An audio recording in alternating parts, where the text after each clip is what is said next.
আমার থেকে বেশি ব্লেসড এই ক্ষেত্রে কাউরে দেখি না। ফার্স্ট অফ অল আমার পরিবার, আমরা 6 ভাই বোন, আমি সবার ছোট। আমার বড় ভাই উনি বাংলাদেশের একটা বিখ্যাত কামিল মাদ্রাসার প্রিন্সিপাল এবং বাংলাদেশ খুবই নাম করা একটা মসজিদের খতিব। আচ্ছা। এবং উনি একই ধারায় মাদ্রাসায় পড়াশোনা শেষ করে বোর্ড স্টান করেছেন, দেন আবার কুষ্টিয়া ইসলামিক ইউনিভার্সিটি থেকেও পড়াশোনা শেষ করে উনি গোল্ড মেডেল পেয়েছেন এবং পিএইচডি কমপ্লিট করেছেন ওখানে।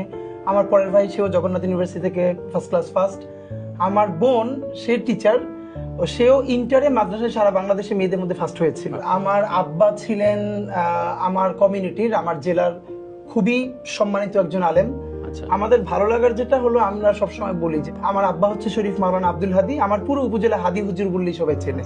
এবং আব্বার নামটা আমার নাম এখন পরিচিত হয়ে গেছে, আমার নামটা ছিল ওসমান বিন হাদি। আচ্ছা। তো এই যে সবাই এখন হাদি বলেই আমাকে চেনে, মেনলি হাদি আমার আব্বার নাম। তো এটা আমার জন্য খুব আনন্দেরও। এই জন্য এমনি দেখবেন যে আমার যারা আগে চেনে আমার ফ্রেন্ডরা ওসমান নামে ডাকে, আর শেষে এখন লাস্ট নেম হিসাবে সবাই হাদি ডাকে।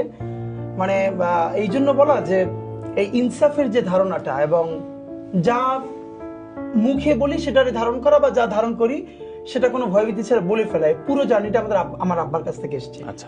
আমরা ভাই বোন অলমোস্ট সবাই এরকম একদম। মানে ইভেন আমার এটা অনেকে ওই যে আমাকে একবার বরিশালে একটা, আমি তখন আমি নাগরিক কমিটিতে ছিলাম এনসিপি হওয়ার আগে, তো বরিশালে একটা প্রোগ্রামে গিয়েছিলাম, আমাকে প্রায় 10 থেকে 12টা নাম্বার থেকে হুমকি দেওয়া হলো।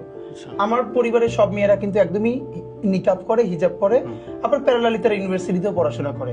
মানে সবার জার্নিটা এরকম, যেমন আমার এখনো দুটো ভাগ্নি ঢাকা ইউনিভার্সিটিতে পড়ে, ইন্টার পর্যন্ত মাদ্রাসায় পড়ে, ওরা একদম নিকাব হিজাব করেই যতদূর ভালো করা যায়। তো আমার বোন সেও তো টিচার, তো এইটা আমি সময় লিখছিলাম। তো আমি যখন আমার উপজেলা থেকে বরিশাল শহরে আসছি প্রোগ্রামে, তো সবাই আমাকে বলছিল প্রোগ্রামে না যায়, এরকম থ্রেট। তো আমি বলেছি না, যাবো।